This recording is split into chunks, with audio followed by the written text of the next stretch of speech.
Welcome to VBC on TV. ముందుగా ఈనాటి ముఖ్యాంశాలు. భారత్ ఫిలిప్పీన్స్ దేశాల దౌత్య సంబంధాలకు 75 ఏళ్లు. ఇరు దేశాల బంధం బలీయమైనదన్న విదేశాంగ మంత్రి జైశంకర్. అసాంఘిక కార్యకలాపాలకు టెక్నాలజీతో చెక్. గంజాయి కట్టడి కోసం డ్రోన్ల వినియోగానికి ప్రభుత్వం శ్రీకారం. విజయనగరం జిల్లాలో పర్యాటక అభివృద్ధి దిశగా ముందడుగు. తాటిపూడి రిజర్వాయర్ ను సందర్శించిన collector, VMRDA commissioner. Cell phone చోరీలకు యాప్ తో ముక్కుతాడు. కాకినాడలో సత్ఫలితాలను ఇస్తున్న టెక్నాలజీ.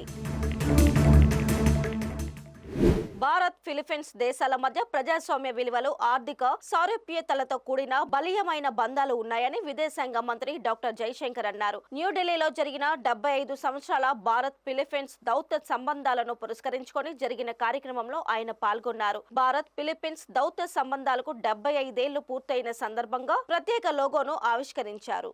ఈ సందర్భంగా విదేశాంగ మంత్రి మాట్లాడుతూ అంతర్జాతీయ చట్టాలు, నియమ నిబంధనలను పాటించేందుకు ఇరు దేశాలు కట్టుబడి ఉన్నాయన్నారు. గత కొన్ని సంవత్సరాలుగా ఇరు దేశాల మధ్య సంబంధాలలో గణనీయమైన వృద్ధి కనిపించిందని అన్నారు. ప్రధాని నరేంద్ర మోదీ, ఫిలిప్పైన్స్ అధ్యక్షుడు ఫెర్డినాండ్ మార్కోస్లు సంయుక్తంగా ఈ పురోగమనానికి దిశానిర్దేశం చేశారని చెప్పారు. రక్షణ, భద్రతా సహకారంలో కూడా పురోగమనం ఉందన్నారు.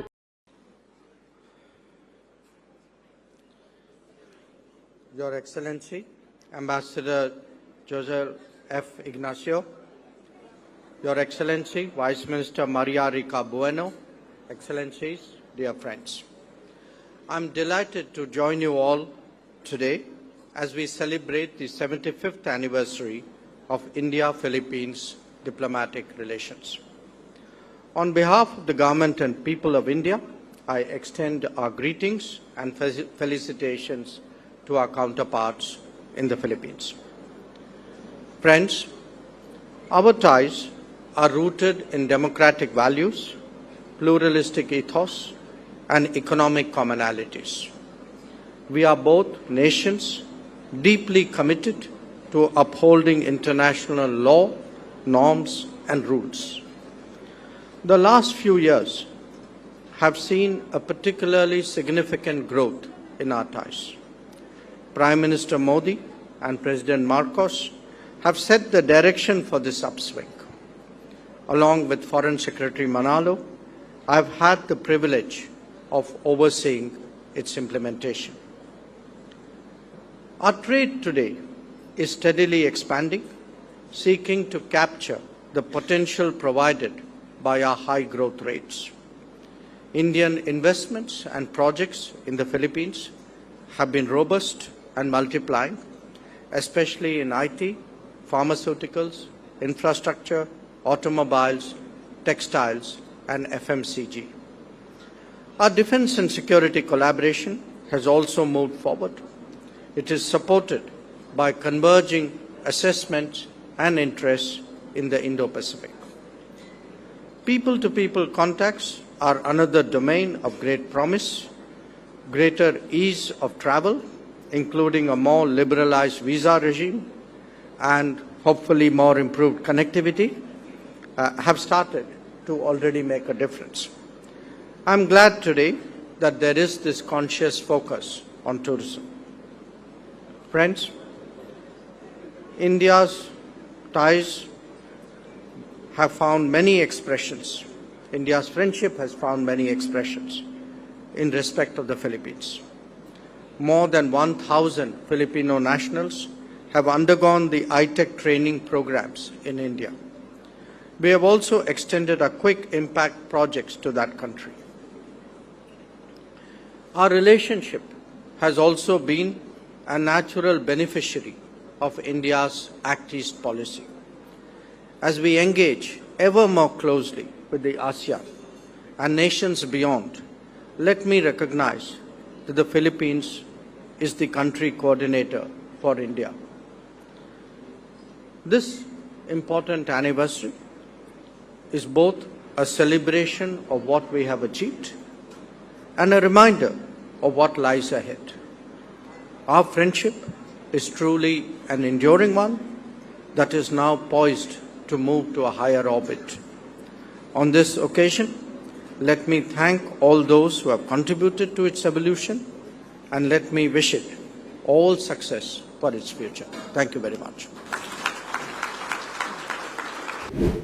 చట్ట వ్యతిరేక కార్యకలాపాలను కట్టడి చేసేందుకు ఆధునిక సాంకేతిక పరిజ్ఞానాన్ని వినియోగించుకునే దిశగా ప్రభుత్వం చర్యలు చేపడుతుంది. ప్రస్తుతం సమాజాన్ని పట్టిపీడిస్తున్న గంజాయిని డ్రోన్ల ద్వారా గుర్తించేందుకు రంగం సిద్ధమైంది. ముఖ్యమంత్రి నారా చంద్రబాబు నాయుడు ఆదేశాలతో డ్రోన్లతో గంజాయి సాగును అరికట్టేందుకు ప్రభుత్వం కార్యాచరణ రూపొందించింది. ఇప్పటికే అనకాపల్లి జిల్లాలో 3.55 ఎకరాల్లో సాగు చేస్తున్న గంజాయిని డ్రోన్ల సాయంతో గుర్తించి అధికారులు ధ్వంసం చేశారు. 3 అడుగులు ఎత్తు పెరిగిన గంజాయి మొక్కలను సైతం కనుగొనే హై డెఫినిషన్ మల్టీ స్పెక్టరల్ కెమెరాలను డ్రోన్లతో అనుసంధానించే కార్యక్రమానికి ప్రభుత్వం శ్రీకారం చుట్టనుంది. గంజాయి మొక్కలను గుర్తించేందుకు నార్కోటిక్ కంట్రోల్ బ్యూరో గూగుల్ సహాయం తీసుకుని శాటిలైట్ తో హాట్స్పాట్లను గుర్తించనుంది.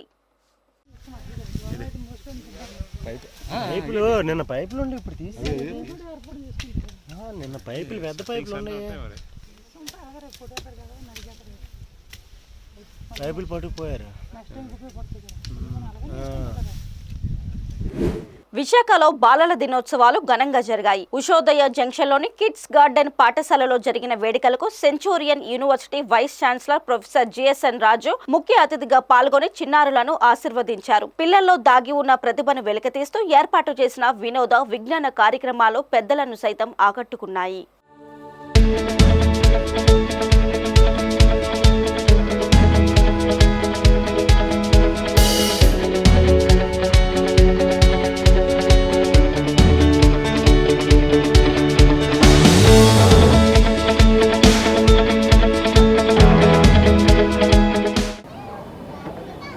ఈరోజు నేషనల్ చిల్డ్రన్స్ డే.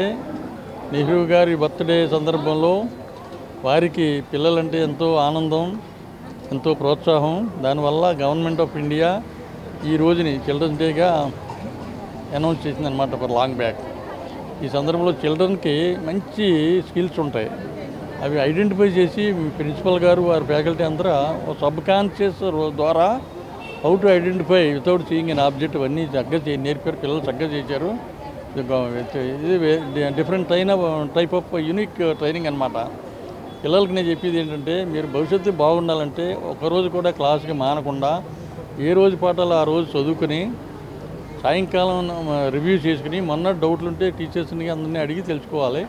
అదేవిధంగా కమ్యూనికేషన్ స్కిల్స్ కూడా బాగుండాలి. టైం వేస్ట్ చేయకూడదు. ఆరోగ్యం చాలా అవసరం వీళ్ళందరికీ. అందుకని రోజు 1-2 గంటల పాటు ఏదో టైంలో ఏది మీకు నచ్చిన గేమ్ని కానీ స్పోర్ట్ని కానీ చేసుకుంటూ ఆరోగ్యం మెయింటైన్ చేయాలి. తల్లిదండ్రులు పెట్టిన ఫుడ్ని జాగ్రత్తగా రిజెక్ట్ చేయకుండా తిని వాళ్ళకి ఇమ్యూనిటీ కానీ హెల్త్ పరంగా కానీ ఆరోగ్యం బాగుండాలని కోరుకుంటున్నాను. ఈ పిల్లలు చాలా డిసిప్లిన్గా ఉన్నారు. జనరల్గా ఈ వయసులో ఎవరైనా మాట్లాడుతూ ఉంటే వాళ్ళు మాట్లాడుకుని ఇండిసిప్లిన్గా ఉంటుంది. ఇక్కడ నేను లాస్ట్ 1 అవర్ నుంచి చూస్తున్నాను, చక్కగా ఉన్నారు బిహేవియర్. దాన్ని బట్టి ఏంటంటే ప్రిన్సిపల్ గారు ఫ్యాకల్టీ అందరూ చక్కటి ట్రైనింగ్ ఇస్తున్నారని నాకు అర్థమైంది. వాళ్ళకి మంచి భవిష్యత్తు ఉంటుందని నేను కోరుకుంటున్నాను. డెఫినెట్గా ఉంటుంది. వాళ్ళు కష్టపడితే సాధించేది ఉండదు.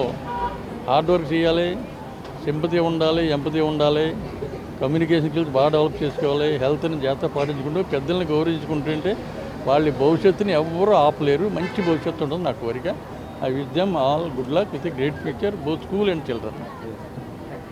నేను ఈ స్కూల్ని 25 సంవత్సరాల నుంచి రన్ చేస్తున్నాను. ఈ స్కూల్లో ఎవ్రీ ఇయర్ ఏదో ఒక కొత్తదనం పిల్లలకి ఇవ్వాలి. పిల్లల్లో చాలా హిడెన్ క్వాలిటీస్ ఉంటాయి. అంటే I don't like to give regular like subjects teach చేయడము, ఎగ్జామ్ పెట్టడము, సిలబస్ అయిపోయింది ఓవర్ అది రిపోర్ట్ కార్డ్ పేరెంట్స్కి సబ్మిట్ చేయటం, ఇది రెగ్యులర్గా అందరూ చేసేదే. But something different we have to do. అది నాకు ఎప్పుడు ఉంటుందండి. అజీల్ I want to do something. So sir చెప్పారు పిల్లలకి ఆరోగ్యం చాలా important. At least minimum 1 hour 1.5 hour they should play. So we give top most priority for the health. ఇక్కడ మా స్కూల్లో చదువుతున్న ఏ పిల్లలకి కూడా అనారోగ్యం రాదు అండి. ఎవ్వరు కూడా సిక్ అవ్వరు. ఎందుకు అంటే we make them higher classes చిల్డ్రన్కి అయితే 8th to 10th క్లాసెస్ మార్నింగే మేము 8:30 స్కూల్ అయితే వాళ్ళకి 1 hour ముందే తీసుకొచ్చి ఇక్కడ యోగా మెడిటేషన్ చేయించి దాని తర్వాత రెగ్యులర్ ప్రేయర్, దాని తర్వాత వాళ్ళు క్లాసులకు వెళ్ళి పాఠాలు నేర్చుకుంటారు. అండ్ ఇవే కాకుండా వీళ్ళకి హీలింగ్ ప్రాసెసెస్ వీళ్ళ పేరెంట్స్కి కూడా ఎవరికైనా హెల్త్ బాగలేకపోతే వాళ్ళు ఇంట్లో వాళ్ళకి కూడా హీలింగ్ చేసుకుంటారు. వాళ్ళ పేరెంట్స్ కూడా ఎవరు కూడా డాక్టర్స్ దగ్గరికి వెళ్ళాల్సిన అవసరం ఉండదు, చిన్న చిన్న వేటికి మ్యాక్సిమము. ఇట్లా మేము మా పిల్లలకి ట్రైన్ చేస్తూ అండ్ పిల్లల్లో ఇప్పుడు నేను కొత్తగా తీసుకొచ్చింది ఏంటంటే intuition process. Actually this is first time in Andhra. ఈ ఇంట్యూషన్ ప్రాసెస్ వల్ల బెనిఫిట్స్ ఏంటి అంటే పిల్లల్లో ఐక్యూ డెవలప్ అవుతుంది, కాన్షియస్నెస్ డెవలప్ అవుతుంది. యానిమల్స్ ఏవైతే ఉంటాయి అవి సెన్స్ చేస్తుంది ముందే. ఎందుకు అంటే నేచర్కి అవి కనెక్ట్ అయ్యి ఉంటాయి, అలైన్ అయ్యి ఉంటాయి. అప్పుడు బర్డ్స్ అవనివ్వండి, even some animals they can sense before natural calamities ఏదైనా వస్తుంది అన్నది అది సెన్స్ చేయగలుగుతుంది. సెన్స్ చేసి అది ముందే మనకి హెచ్చరిస్తుంది. అలాగే ఎలిఫెంట్ తీసుకోండి, ఒక 5-6 కిలోమీటర్స్ డిస్టెన్స్లో ఉండే చెరుకు ఎక్కడున్నా కూడా అది సెన్స్ చేసుకొని వెళ్తుంది. అంటే ప్రతి ఒక్కటికి ఒక హిడెన్ క్వాలిటీ ఉంటుంది. ఆ క్వాలిటీనే ఇంట్యూషన్ అంటాము. ఇప్పుడు అబ్దుల్ కలాం సార్ ఉన్నారు, ఆయన కూడా ఈ ఇంట్యూషన్ ప్రాసెస్లో ఆయన ఒక విజనరీగా పనిచేస్తూ ఆయన ఈరోజు మనందరికీ ఆదర్శంగా అయ్యారు. అలాగే ఈ పిల్లలు కూడా మనలో ఉన్న ఆ క్వాలిటీస్ని బయటకు తీసుకుని వచ్చి వీళ్ళు కూడా ఎవ్వరికి తక్కువ కాదు అని చెప్పి మీరు ఇంత గొప్పవాళ్ళు అని ప్రూవ్ చేయడం కోసమే మేము ఇవన్నీ చెప్తాం అన్నమాట. సో ఇలా దీనికి చాలా ప్రాక్టీస్ ఉంటుంది అండి. అంటే యాక్చువల్లీ ఇది 1 week course, but we don't have all of sudden మేము ఒక 3 డేస్ ముందు చేసుకొని దీని ప్రాసెస్ పిల్లల కంటే కూడా దీన్ని నేర్పించిన గురువుకు ఉంటుందండి. ఎందుకంటే అంత సిద్ధి గురువు సాధన చేసి తెచ్చుకొని ఆ సిద్ధిని వీళ్ళలో పెట్టాలి. ఆ అవేకన్ చెయ్యాలి అంటే, నిద్రాణస్థలో ఉన్నదాన్ని అవేకన్ చెయ్యాలి అంటే, ఆ ఎనర్జీని బయటికి తీసుకుని రావాలి అంటే ఫస్ట్ మాకు అంత ప్రాసెస్ కావాలి, ప్యూరిఫికేషన్ కావాలి అండ్ మెడిటేషన్ కావాలి. అది సాధించిన తర్వాత పిల్లలకి అది మేము సిద్ధి ఇస్తాం. ఆర్ట్ ఆఫ్ లివింగ్ వ్యవస్థాపకులు ప్రముఖ ఆధ్యాత్మికవేత్త రవిశంకర్ గురూజీ ముఖ్యమంత్రి నారా చంద్రబాబు నాయుడిని ఉండవల్లిలోని ఆయన నివాసంలో మర్యాదపూర్వకంగా కలిశారు. ముఖ్యమంత్రి రవిశంకర్ కు సాదర స్వాగతం పలికి లోపలికి ఆహ్వానించారు. ఈ సందర్భంగా ఇరువురు పలు అంశాలపై చర్చించుకున్నారు. అనంతరం ముఖ్యమంత్రి ఆయన్ను ఘనంగా సత్కరించారు.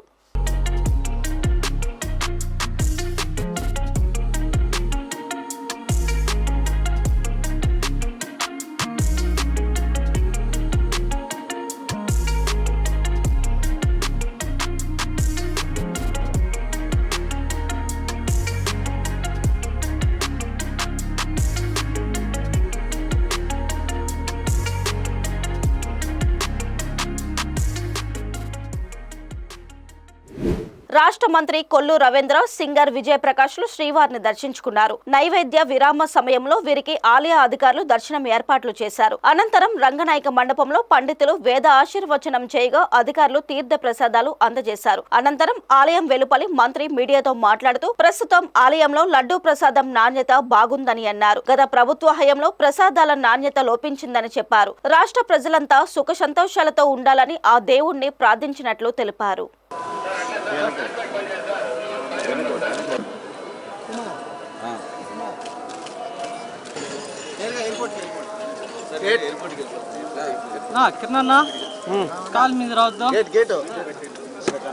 ఈరోజు కలియుగ దైవం శ్రీ వెంకటేశ్వర స్వామి వారి దర్శనం చేసుకోవడం చాలా ఆనందంగా ఉంది. మరి ఈరోజు తిరుపావడ దర్శనంలో స్వామివారు మరి అత్యంత శక్తివంతంగా మరి రాష్ట్రానికి దేశానికి కూడా ఒక మంచి ఆశీర్వాదాలు ఇవ్వాలని చెప్పి ఆ స్వామివారిని కోరుకోవడం జరిగింది. మరి తిరుమల తిరుపతి దేవస్థానం పవిత్రతని మరి గతంలో ఏం జరిగిందో చూసాం.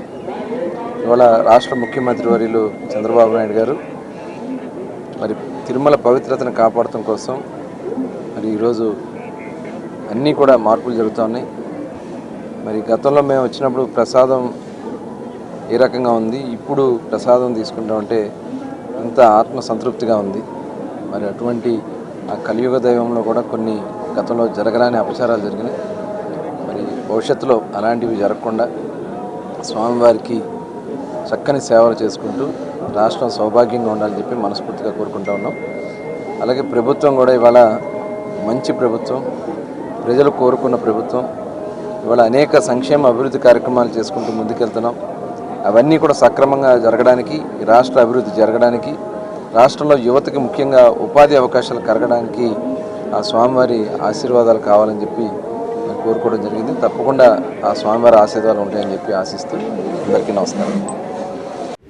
విజయనగరం జిల్లా collector doctor VR Ambedkar VMRDA commissioner తో కలిసి జిల్లాలోని పలు పర్యాటక ప్రదేశాలను సందర్శించారు. తొలుత తాటిపూడి రిజర్వాయర్ ను సందర్శించి అక్కడ నుండి రిజర్వాయర్ అవతల వైపు ఉన్న దిగువ కొండపర్తి గ్రామంలో ఉన్న అతిథి గృహాలను పరిశీలించారు. ఇరువురు అధికారులు జిల్లాలో పర్యాటక అభివృద్ధికి గల అవకాశాలపై కులంకషంగా చర్చించారు. జిల్లాలో పర్యాటకాన్ని అభివృద్ధి చేసే దిశగా ప్రణాళికలు రూపొందించాలని నిర్ణయించారు.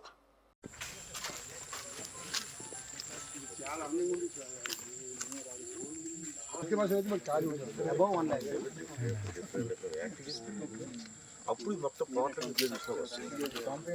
అది కాంప్రహెన్సివ్ ప్లాన్ సింపుల్గా ఓన్లీ టూరిజం లేదా అక్కడికి వెళ్ళి బోటు ఓన్లీ వ్యూ ఈ సైట్ ఇవన్నీ కాకుండా డిఫరెంట్ యాక్టివిటీస్ పెట్టుకోగలిగితే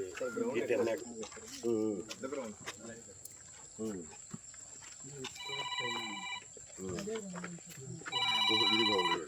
ఇది వాటర్ స్పోర్ట్స్ బిల్డింగ్స్ అక్కడికి వెళ్ళక మన ఫస్ట్ టైం అక్కడికి వెళ్ళక్కర్లే ఇక్కడ నుండి యాక్టివిటీ చేసుకోవచ్చు సార్. అది వాళ్ళు సర్కిల్తో వాటర్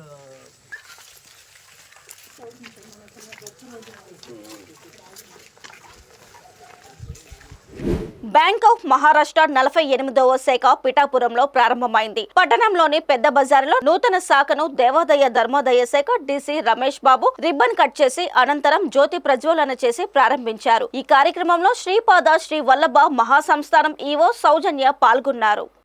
ఈ సందర్భంగా bank of Maharashtra Vijayawada zonal manager Vaidyanath మాట్లాడుతూ పిఠాపురంలో బ్యాంక్ ఆఫ్ మహారాష్ట్ర బ్రాంచ్ ను ప్రారంభించాలన్న కల సాకారమైందన్నారు. ఖాతాదారుల సౌకర్యమే లక్ష్యంగా బ్యాంకు ద్వారా వివిధ సేవలు అందించడానికి ముందుంటామన్నారు. డీసీ రమేష్ బాబు మాట్లాడుతూ ఇక్కడి దేవాలయాలకు మహారాష్ట్ర భక్తులు అధిక సంఖ్యలో వస్తూ ఉంటారని, ఈ బ్యాంకు మహారాష్ట్ర మూలాల నుండి రావడంతో శుభ పరిణామమని అన్నారు. బ్యాంక్ ఆఫ్ మహారాష్ట్రతో దేవాదాయ ధర్మాదాయ శాఖకు గత 2 దశాబ్దాలుగా అనుబంధం ఉందన్నారు.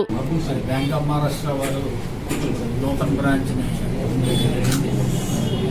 అయితే శ్రీపాద వల్లభ స్వామి టెంపుల్, దత్తాత్రేయ స్వామి టెంపుల్, అట్లాగే కుంకుమాధవ స్వామి టెంపుల్, వేణుగోపాల స్వామి టెంపుల్ పిఠాపురంలో చాలా ఫేమస్ పురోహితుగా అమ్మవారి దేవాలయం. మరి మహారాష్ట్ర భక్తులు ఎక్కువగా సందర్శించి ఇక్కడ పూజలు అవి చేసే మన శ్రీపాద వల్లభ దేవస్థానానికి కూడా వస్తారు ఎక్కువ భక్తులు. మరి ఈ బ్యాంక్ కూడా వీళ్ళ మూలాలు కూడా మహారాష్ట్ర నుంచే ఉంటాయి కాబట్టి ఆ బ్రాంచ్ ఇక్కడ ఓపెన్ చేయడం చాలా శుభపరిమాణం. దానికి దేవాదాయ ధర్మాదాయ శాఖ తరఫున మేము కూడా వారికి సపోర్ట్ చేస్తున్నాం. అంటే ఇంతకుముందు కూడా ఇంచుమించు ఒక 20 years నుంచి ఎండోమెంట్స్తో ఈ బ్యాంక్ ఆఫ్ మహారాష్ట్ర కాకినాడ బ్రాంచ్కి అనుబంధం ఉంది. చాలామంది మేనేజర్లు కూడా వాళ్ళ యొక్క సర్వీస్ని మేము వినియోగించుకోవడం జరిగింది. చాలా దేవాలయాల యొక్క ఎఫ్ఐఆర్స్ కానీ ఎస్బీఐ అకౌంట్స్ కానీ వీరి బ్యాంకులో ఉన్నాయి. అదేవిధంగా ఇక్కడ ఇప్పుడు నూతనంగా ఏర్పాటు చేసినటువంటి ఈ బ్రాంచ్లో కూడా శ్రీపాద వాళ్ళ బ్రాంచ్లో మా ఈఓ గారు సౌజన్య మేడం కూడా డైలీ ఎస్బీఐ అకౌంట్ కూడా ఓపెన్ చేయడం జరిగింది. అట్లాగే కుకుటేశ్వరం పిఠాపురం కూడా అది కూడా ఓపెన్ చేస్తాం.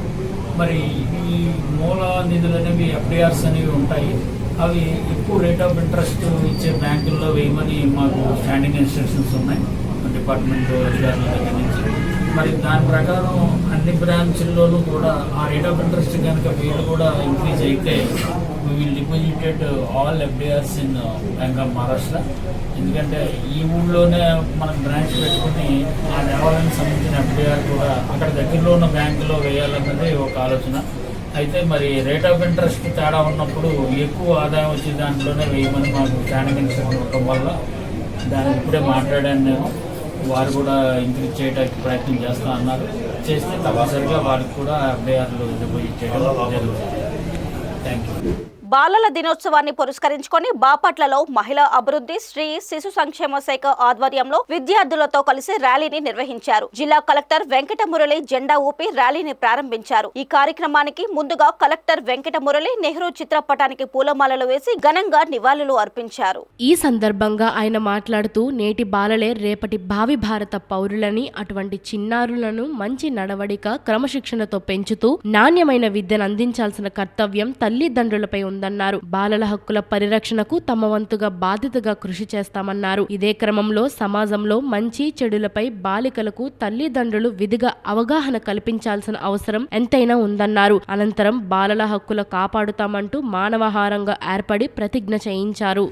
గండేపల్లి మండలం సూరంపాలెం ఆదిత్య యూనివర్సిటీ ప్రాంగణంలో జరుగుతున్న శ్రీ సహస్ర చండీ యాగం 2వ రోజుకు చేరుకుంది. ఉదయం 6:55 నుండి శ్రీ సాయి కోటినామ లిఖిత మహాయజ్ఞ స్తూపం ఏర్పాటు చేశారు. విద్యార్థులంతా తాము రాసిన సాయి కోటి రచన పుస్తకాలు స్తూపంలో ఉంచారు. కార్యక్రమంలో భాగంగా నిర్వహించిన చతుర్వేద పారాయణ, రుద్రాభిషేకం, చండీ హోమం, చండీ పారాయణ, నీరాజన, మంత్ర పుష్పాల ఘోషతో కళాశాల ప్రాంగణం మారుమోగింది. ఈ కార్యక్రమంలో ఆదిత్య యాజమాన్యం డాక్టర్ నల్లమిల్లి శేషారెడ్డి దంపతులు, డాక్టర్ నల్లమిల్లి సతీష్ రెడ్డి దంపతులు, ఆదిత్య సిబ్బంది, భక్తులు పాల్గొన్నారు.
అపహరణకు గురైన సెల్ ఫోన్లను రికవరీ చేసేందుకు కాకినాడ పోలీసులు ఒక యాప్ను అమల్లోకి తీసుకువచ్చారు. చైన్ స్నాచింగ్ లాగే సెల్ ఫోన్ల చోరీ మితిమీరిపోయిన నేటి రోజుల్లో ఈ యాప్ మంచి ఫలితాలను ఇస్తుంది. జిల్లా ఎస్పీ విక్రాంత్ పాటిల్ తన కార్యాలయంలో సమావేశం ఏర్పాటు చేసి 78 లక్షల రూపాయలు విలువ చేసే 600 మొబైల్ ఫోన్లను బాధితులకు అందజేశారు.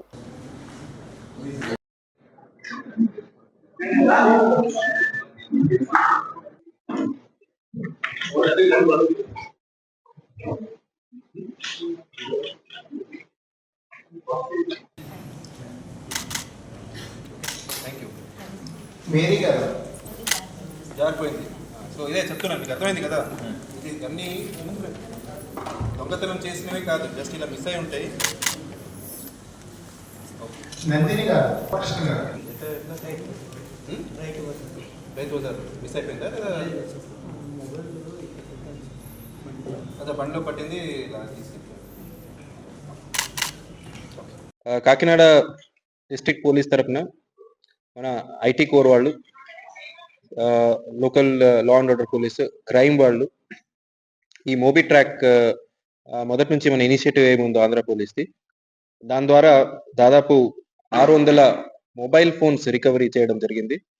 ఈ total 600 phones are worth 78 lakhs. So ఇవన్నీ phones either they are missing, లేదా ఎవరో ఎక్కడ ఒక చోట పడేసి మర్చిపోవడము, లేదా బస్సు ట్రైన్లో వెళ్తున్నప్పుడు మిస్ అయ్యడము, లేదా సెల్ ఫోన్ స్నాచింగ్ చేసే ఫోన్లు అయి ఉండొచ్చు, లేదా ఏదో ఒక ఇంట్లో థెఫ్ట్ చేసి దాని భాగంగా మిస్ అయిన ఫోన్ అయి ఉండొచ్చు. So any case of missing phone, either theft or lost, ఇవన్నీ as a part of recovery we have recovered 600 phones. So this is the 8th time we are handing over the lost phones until now. ఇప్పుడు దాకా almost more than 2000 phones we have recovered Kakinada police లో last 1.5 years లో. దాదాపు 3 crores 25 lakhs worth phones ఇప్పటికి recover చేసి బాధితులకి ఇవ్వడం జరిగింది. ఈ వార్తలు ఇంతటితో సమాప్తం. మరిన్ని విశేషాలతో మళ్ళీ కలుద్దాం.